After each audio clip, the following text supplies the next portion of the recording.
So, me and my friends were talking, and we ended up on the topic of what game had the better starting level, Doom 1 or Doom 2? I said Doom 1, but I couldn't really think of why I preferred it. I mean, they're both, well, linear corridors, right? Doom 2 has the shotgun and rocket secret right off the bat, so it's the better level, right? I got to thinking, and I think I've come to the realization that the first 3 levels are almost the perfect tutorial for the game. Think about it. Doom was installed on more computers than Windows 95 at the time. A lot of these folks probably had never played a first-person shooter before, or even played a game on the PC for that matter. My first time playing Doom, honestly, I have to admit, wasn't that long ago, back on the Xbox 360 port. I was like 8 years old then, and for some reason I kept playing Weird Al Pokers for some reason. I don't know why there was Weird Al on the Xbox. I assume my brother had put it on, but out of like everything you could have listened to, why Weird Al? Anyway, back on topic. I'd played FPS games at the time, but I'd never played old games where you had the secret hunt. The oldest FPS I had played at the time was probably the first Halo, which if you're a genius like me, you might notice is a little bit different than Doom. So as a first time player, I'm greeted with this screen. In this simple starting room lets players get a hang of the controls, and it has 2 clear places to go. Without a doubt, most new players are guided towards the left as there's a more obvious lighting change, and with that bright light outside, it's kind of obvious to go to. In this way, Doom teaches you your first lesson. While not everywhere you go will be the right way, it's worth exploring around for extra items. While you come out of there, you'll see this window area with a mega armor. In fact, most of this level has a window to this area. We'll talk about that later, but a player would remember that area. Leaving the room, you'll have your first demon encounter with 2 zombie men. Nothing crazy, but if you've collected items around that room, you would have about probably 105 health and armor. You'd really have to be trying to get killed by these 2, and you can easily take a few hits from them. After this section, you come into this room. I always wondered why they would put the imp up there, but I think it's because it's a projectile-based attack.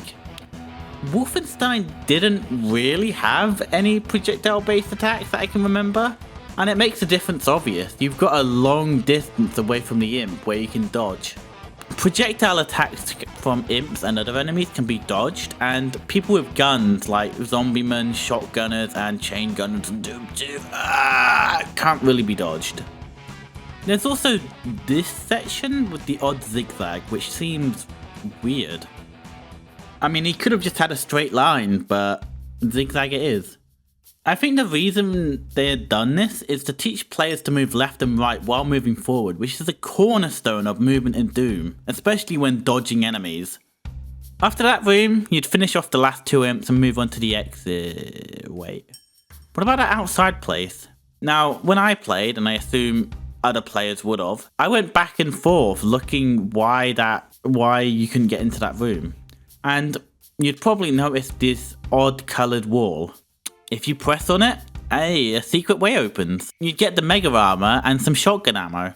And coming back, you might even notice that, well, that part over there where the imp was standing is now open and you can get a shotgun. Not bad. Within this one level, Doom has taught you the basics of this game. Dodge projectiles, shoot bad people, explore and look for secrets. It's no wonder why so many people were able to get into the game with such a good tutorial level, and yet it doesn't tell you any of this. E1M1 teaches players about keycards and gives them even more secrets to hint about and hide. The most notable I think for a newer player would be this part here that lets the player see the chainsaw. I want that. Everyone wants that. It's just insane to me that within the first 3 levels, the player has been taught everything about Doom, really. While the player hasn't seen most of the enemies, they understand that enemies can either be projectile and hit scan, and melee, but you know, fuck you. And they know how to use keycards. I genuinely don't think the game would be anywhere near as popular as it was without these first 2 starting levels. But Yeski, Doom 2 exists and it doesn't have those maps. Are you stupid? Okay, yes. But its methods at the time was really to make a really good game and then release an expansion pack or a second game that's harder. Doom 2 was already made for people who had played Doom at the very least, and that's why it coddles the player much less, as it expects you to know the basics of a first-person shooter. The starting map While it is easy, I expect someone who's never played a first-person shooter to die at least once or twice. And the secrets in the map are pretty out there, excluding the armor in the second room. I'm gonna be honest, I genuinely didn't know about the rocket launcher secret until last year. If you're playing Doom 2 back then, I'd say there's a pretty good chance you played some sort of Doom, or at least one of its clones before you touched Doom 2. Why am I making this video? I have no clue. I just wanted to rant about something I love, and I think Doom is an amazing game. Hey there, post-production Yeski here. If you got this far, thank you. It actually means a lot.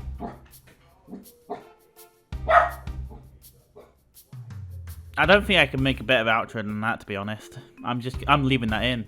If you like this video, be sure to leave a like or a comment. Commenting makes sure this video appears on the side, so more often viewers like you can see this sort of content. If you really liked it, please hit subscribe. I do want to warn you, however, that I don't really make Doom videos. I don't know what to call my content, to be honest. It's like 3/4 shitposts, 1/4 videos with actual script and effort put into it. Yeah, that's it. Thank you, dude. Or do that. Who made E1M1 actually? Oh shit, John Romero did it, and he didn't even have a monster closet. I'm glad he could fucking hold out for that.